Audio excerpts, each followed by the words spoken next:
Hello, friends, and welcome to the Exams Made Simple. So, we are back again with the Hindu Complete Newspaper Analysis for 5th of June 2024. वैसे तो आज 5 जून की date है, यानी कि world environment day है, लेकिन आज इन्वायरमेंट के बारे में तो हिंदू ने कुछ दिया नहीं। और चूंकि कल बहुत बड़ी चीज़ थी, इलेक्शन का रिजल्ट था, तो आज का पूरा पेपर अगर आप देखेंगे तो इलेक्शन रिजल्ट से भरा हुआ है।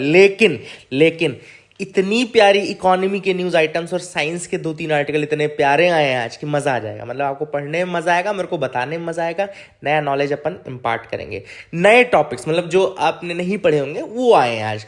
तो इसलिए एग्जाम पॉइंट ऑफ व्यू से बहुत इंपॉर्टेंट न्यूज़पेपर है आज का न्यूज़पेपर। वैसे अमूमन लोग छोड़ देंगे क्योंकि सारे मतलब 80-90% पेपर आज इलेक्शन की न्यूज़ आइटम्स के था, लेकिन जो 20% न्यूज़ आइटम्स है ना वो उतने बेहतरीन थे कि मतलब यूपीएससी तो छोड़ो, कोई भी एग्जाम है तो वो वहीं से उठा लेगा क्वेश्चन, ठीक है ना।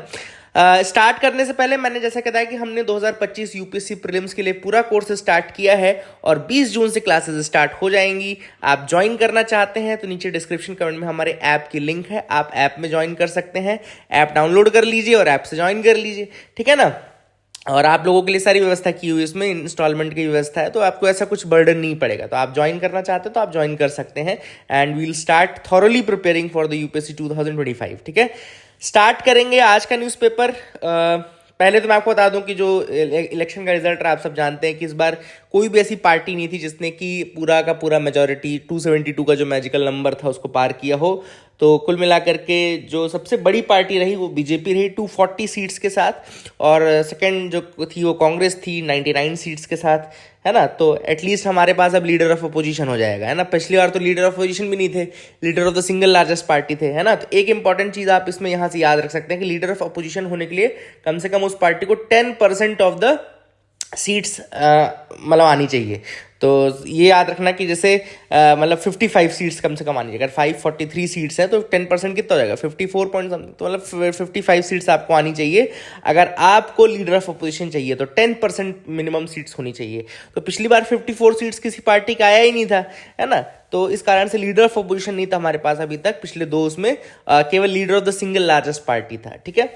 अब यहाँ बात कर लेते हैं आज के न्यूज़पेपर से। और तो ये सारी चीज़ें आपको बता दी मैंने, फ्रंट पेज की जो न्यूज़ हो सकती थी वो मैंने आपको बता दी, है ना। अब आप देखें नेक्स्ट पेजेस, आप देखें वर्डिक्ट, चुनाव कौन जीता कौन जीता कौन जीता।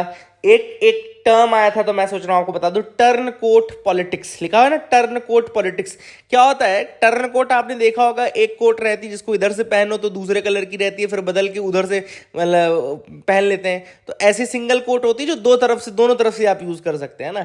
जब हमारे पास भी मतलब थोड़ा व्यवस्था कम रहती थी तो हम भी ऐसे कपड़े खरीदते थे यार, दो तरफ से पहन लेंगे, पहले इधर से पहन लेंगे फिर उधर से पहन लेंगे, ज्यादा खरीदने नहीं पड़ेंगे, तो ये रहता था। तो लेकिन वो वहां पे तो काफी यूजफुल है आपकी निजी जिंदगी में, लेकिन पॉलिटिक्स में जो टर्न कोट पॉलिटिशियंस होते हैं ये वो पॉलिटिशियंस होते हैं जो जीतते किसी आइडियोलॉजी के साथ है, फिर उछल के दूसरी पार्टी में, फिर उछल के तीसरी पार्टी में, दल बदल की जो पॉलिटिक्स होती है ना, इसको हिंदी बोलते हैं दल बदल पॉलिटिक्स। तो ये टर्म बहुत अच्छा है। अगर आपको कल का आंसर राइटिंग करनी है, डिफेक्शन के ऊपर आप कोई आंसर लिख रहे हैं, तो आप टर्न कोट पॉलिटिशियंस या टर्न कोट पॉलिटिक्स बहुत अच्छा यूज कर सकते हैं।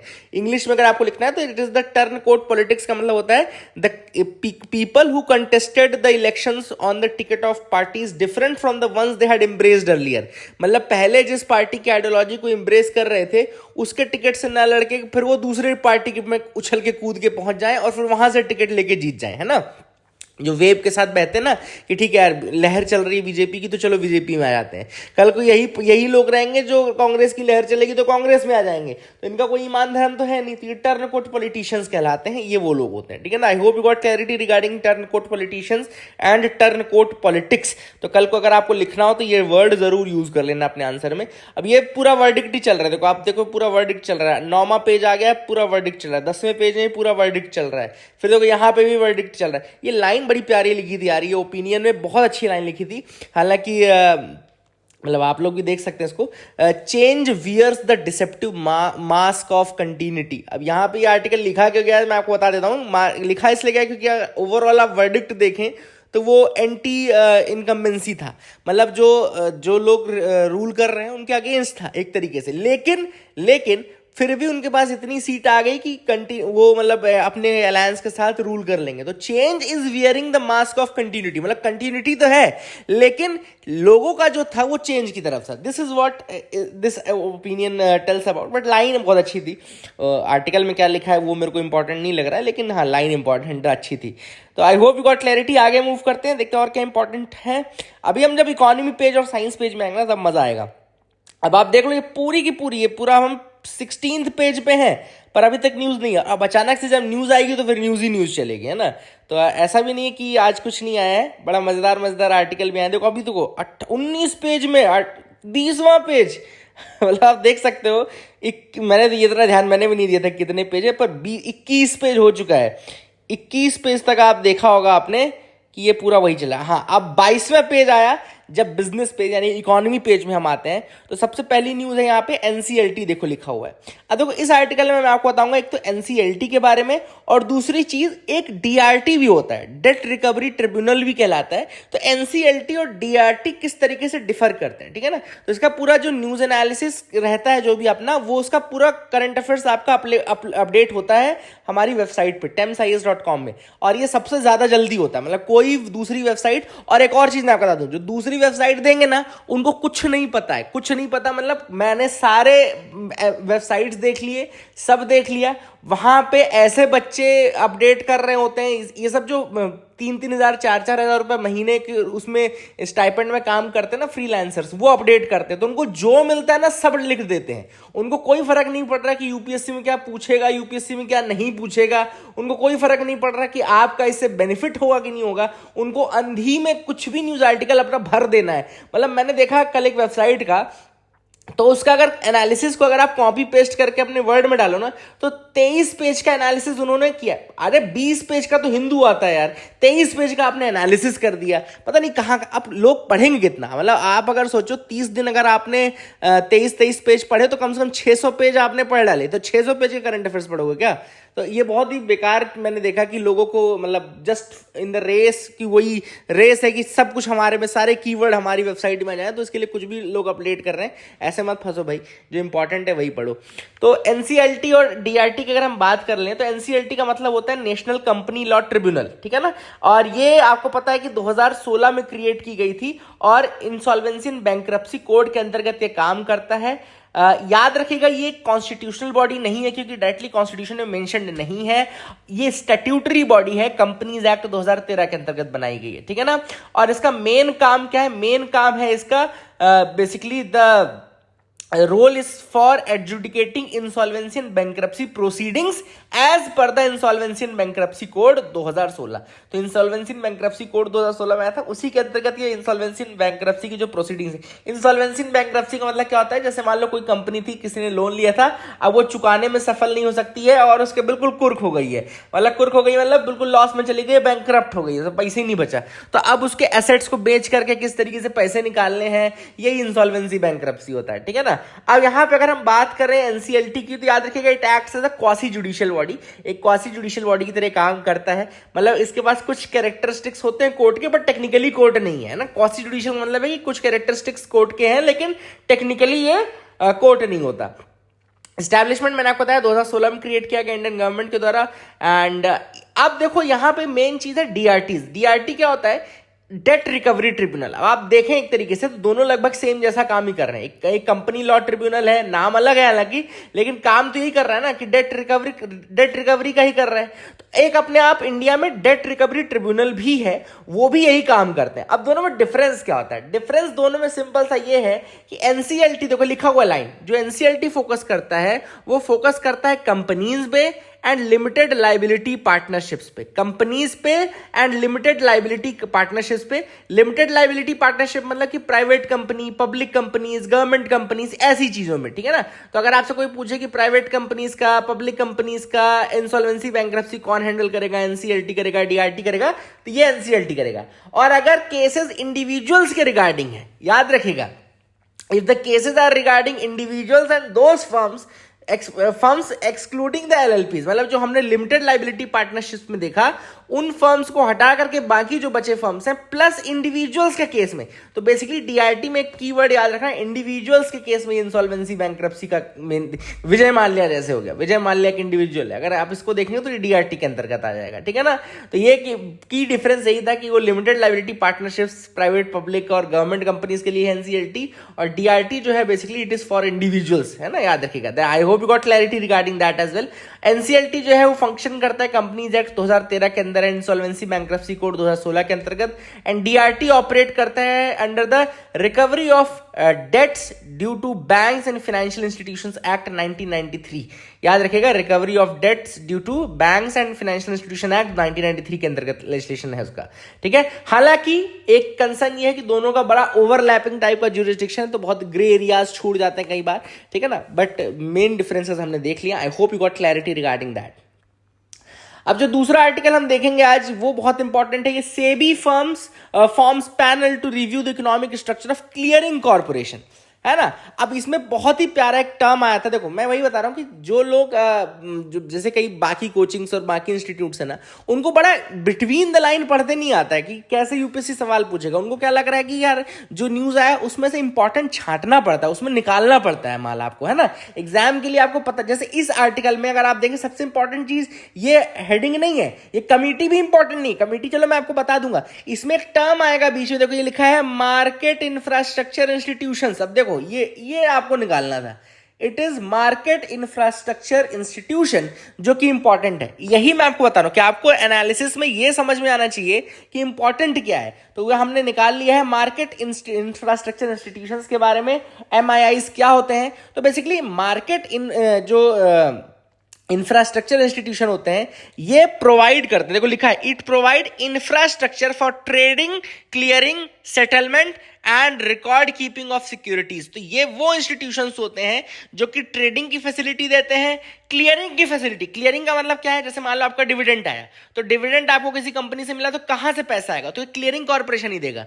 आपने कोई स्टॉक खरीदा तो फाइनल जो उसका सेटलमेंट होगा वो क्लियरिंग कॉर्पोरेशन के थ्रू होगा। इनफैक्ट अगर आप लोग शेयर मार्केट में कुछ लोग इन्वेस्ट करते होंगे तो आपको पता होगा कि एक ईमेल आता है जिसमें क्लियरिंग हाउस कॉर्पोरेशन लिखा रहता है, इंडियन क्लियरिंग हाउस कॉर्पोरेशन। आपने देखा होगा, अगर नहीं देखा तो एक बार जो करता है उससे पूछ लीजिएगा, है ना, शेयर मार्केट का। तो ये पूछेगा भैया क्लियरिंग हाउस कॉर्पोरेशन क्या होता है, तो वो बता देगा आपको, क्या रे वहीं से तो मेल आता है ये।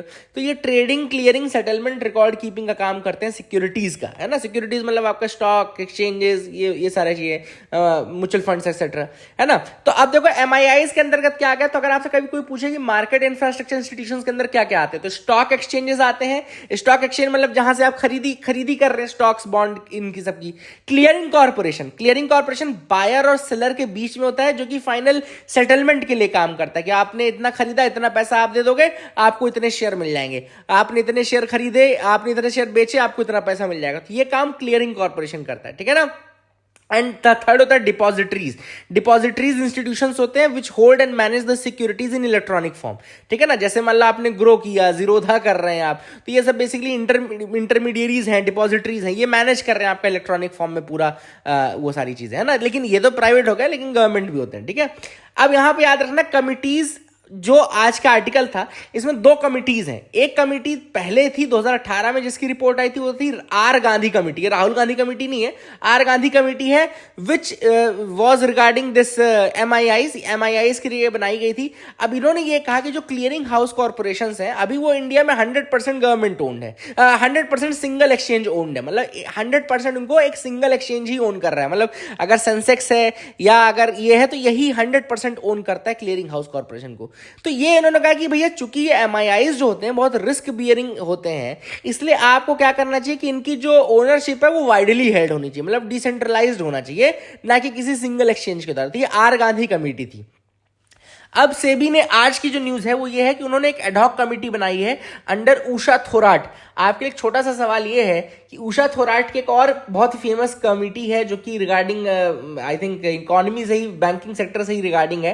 तो आप मुझे उषा थोराट कमेटी के बारे में बताइएगा कि कौन सी कमेटी थी बैंकिंग सेक्टर रिफॉर्म्स के लिए उन्होंने बनाई थी, ठीक है ना, उनके बनाई गई थी। तो ये याद रखिएगा, उषा थोराट की कमेटी बनाई गई है सेबी द्वारा। तो I hope you got clarity regarding this article as well. कुछ नया सीखने को मिला, देखो वही है, नया सीखने को मिलेगा तो मजा भी आएगा, है ना, तो ये मैं चाहता था इस आर्टिकल में वही चीज़ है। और आगे मूव करते हैं, देखते हैं और क्या इंपॉर्टेंट आर्टिकल है जिनके बारे में हमको डिस्कस करना है। यहाँ पे लिखा है short on troops, Australia opens military to non-citizen residents from Five Eyes। अब इस आर्टिकल में तो फाइव आइज अलायंस के बारे में हमको जानना है। फाइव आइज याद रखेगा एक मल्टीलेटरल इंटेलिजेंस शेयरिंग नेटवर्क है, याद रखेगा it is a multilateral intelligence sharing network. लगभग 20 अलग अलग इंटेलिजेंस एजेंसीज हैं जो कि 5 कंट्रीज से आती हैं। ये 5 इंग्लिश स्पीकिंग कंट्रीज हैं। कौन कौन सी इंग्लिश स्पीकिंग कंट्रीज हैं? Australia, Canada, New Zealand, United kingdom, United states. याद रखिएगा ये 5 कंट्रीज हैं, Australia, Canada, New Zealand, United kingdom, United states. और ये जो 5 कंट्रीज हैं इन्होंने एक मतलब ये अलायंस किया था, alliance regarding surveillance based and signals intelligence. देखो लिखा है SIGINT लिखा है, सिगिंट लिखा है ना, तो surveillance based plus signals intelligence ये अलायंस है इन 5 कंट्रीज का। याद रखिएगा 5 कंट्रीज के नाम याद रखिएगा, इन्हीं को फाइव आइज बोलते हैं, ठीक है ना। 2 चार्टर इंपॉर्टेंट हैं, एक तो 1941 सेकेंड वर्ल्ड वॉर के टाइम पे अटलांटिक चार्टर साइन हुआ था 1941 में, और दूसरा बरूसा एग्रीमेंट हुआ था। अब इसको यूके यूएसए एग्रीमेंट भी कहा जाता है, यूके यूएसए एग्रीमेंट ही बोलते हैं बरूसा एग्रीमेंट को। ये 1943 में हुआ था। तो ये दोनों याद रखिएगा, ये फाइव आइज अलायंस से रिलेटेड है, अटलांटिक चार्टर और आपका बरूसा एग्रीमेंट, ठीक है ना। साइंस की एक न्यूज आर्टिकल, बहुत अच्छा आर्टिकल है ये है रिवर्स ट्रांसक्रिप्टेज के बारे में, और बैक्टीरिया किस तरीके से रिवर्स ट्रांसक्रिप्टेज की मदद से अपने आप को वायरस से बचाते हैं, ये इस आर्टिकल में आया था। तो सबसे इंपॉर्टेंट जो चीज है इसमें वो है रिवर्स ट्रांसक्रिप्टेज। प्लस इस आर्टिकल में भी एक चीज बड़ा मतलब बिटवीन द लाइंस पढ़नी थी, वो भी मैं आपको बता दूंगा, लेकिन आप यहां पे देख सकते हैं, आपको रिवर्स ट्रांसक्रिप्टेज दिख जाएगा। रिवर्स ट्रांसक्रिप्टेज आप सबकी जिंदगी में आया होगा एक बार। कब आया होगा मैं बताऊं? कोविड का जब टेस्ट हुआ था ना, तो RT-PCR हो रहा था ना, RT-PCR। तो RT क्या है? RT-PCR में रिवर्स ट्रांसक्रिप्टेज ही तो है। तो आप सबने कहीं ना कहीं रिवर्स ट्रांसक्रिप्टेज का स्वाद चखा है, बिल्कुल, है ना। एंड होता क्या है रिवर्स ट्रांसक्रिप्टेज? तो एक एंजाइम होता है जो कि डीएनए की कॉपीज बनाता है। कहां से? आरएनए से। आरएनए को कन्वर्ट करता है डीएनए की कॉपीज में। याद रखिएगा रिवर्स ट्रांसक्रिप्टेज एक एंजाइम होता है जो कि आरएनए से डीएनए की कॉपीज बना देता है, ठीक है ना। और ये मॉलिक्यूलर बायोलॉजी में बहुत इंपॉर्टेंट रोल प्ले करता है, क्योंकि ऑब्वियसली बात है कई बार आपका डीएनए डिफेक्टिव है, कोई पार्ट डिफेक्टिव है, तो आप आरएनए को कन्वर्ट कर सकते हो उसमें, है ना, और वहां से आप उसको ट्रीट कर सकते हो। HIV स्पेशली जो HIV है उसमें काफी ये काम आया था, ठीक है ना। आप यहां पे देखो टेस्टिंग मैंने आपको ऑलरेडी बता दी कि देखो लिखा है सार्स CoV और कोविड में RT-PCR टेस्टिंग में बहुत ज्यादा काम आया। अब इसमें देखो एक टर्म लिखा है रेट्रो एलिमेंट्स, देखो लिखा है ना रेट्रो एलिमेंट्स। अब यहां पे रिवर्स ट्रांसक्रिप्टेज क्या करता है ना, ये ह्यूमन जीनोम को थोड़ा शेप करता है। शेप किससे करता है? रेट्रो एलिमेंट्स के माध्यम से शेप करता है। पहले रेट्रो एलिमेंट्स को जंक डीएनए कहा जाता था। अगर आपसे कोई पूछे कि जंक डीएनए क्या होता है, तो ये रेट्रो एलिमेंट्स को जंक डीएनए बोलते थे। अब ये होते क्या थे? देखो क्या होता था कि मान लो हमारे पूर्वजों के पूर्वजों को कोई ऐसा वायरस अटैक हुआ या कोई ऐसा वायरल अटैक हुआ जिसने उनका जेनेटिक स्ट्रक्चर थोड़ा चेंज कर दिया। इनको बोलते थे रेट्रो वायरसेस। ये रेट्रो वायरस थे जिन्होंने इंपैक्ट डाला हो हमारे बहुत पूर्वजों के जीनोमिक कॉम्बिनेशन में। अब आप सोचो ये रेट्रो वायरस मान लो हमारे पूर्वजों के एंसेस्ट्री में घुस गए, अब वही कहीं ना कहीं बाद में उनकी कॉपीज जो जेनेटिक मटेरियल है वो पास हुई, है ना, हम लोग के पास आई। तो ये रेट्रोवायरस बहुत इंपॉर्टेंट रोल प्ले कर देते हैं। बहुत सारे फीचर्स या बहुत सारे हमारे अंदर के जो जीनोमिक कॉम्बिनेशंस है वो इन रेट्रोवायरस के कारण शेप हुए होंगे, है ना। तो ये एक इंपॉर्टेंट चीज है जो कि आपको बतानी थी, रेट्रो एलिमेंट्स। और रेट्रो एलिमेंट्स के माध्यम से ही ये रिवर्स ट्रांसक्रिप्टेज काम करता है, ठीक है ना। और इनको पहले जंक डीएनए बोलते थे, इनको जंक डीएनए बोलते थे, लेकिन अब ये समझ में आया कि नहीं यार इसका बहुत यूज है। आज की जो न्यूज थी वो थी बैक्टीरियल रिवर्स ट्रांसक्रिप्टेज के ऊपर, कि बैक्टीरिया भी रिवर्स ट्रांसक्रिप्टेज करता है और इसी से वो अपने आप को डिफेंड करता है वायरसेस के थ्रू, वायरसेस से। तो बैक्टीरिया को भी वायरस से बचना पड़ता है। आप देख ले, इंसान तो इंसान ही है, बैक्टीरिया को भी वायरस से बचना पड़ेगा। तो all this things are important in this article. I hope you got clarity regarding this also. तो हमने बहुत अच्छे 3-4 चीजें आज सीखी हैं। आई होप आपको मजा आया होगा। आज आयरलैंड और इंडिया का मैच है, तो देख लेना यार, इंडिया को जिताते हैं। चलो, आयरलैंड भी वैसे कम खतरनाक है, और जिस तरीके की पिचेस मिल रही हैं मुझे तो 9 तारीख का डर लग रहा है, क्योंकि पिच बहुत ही खराब है 9 तारीख वाली, और देखते हैं क्या होगा।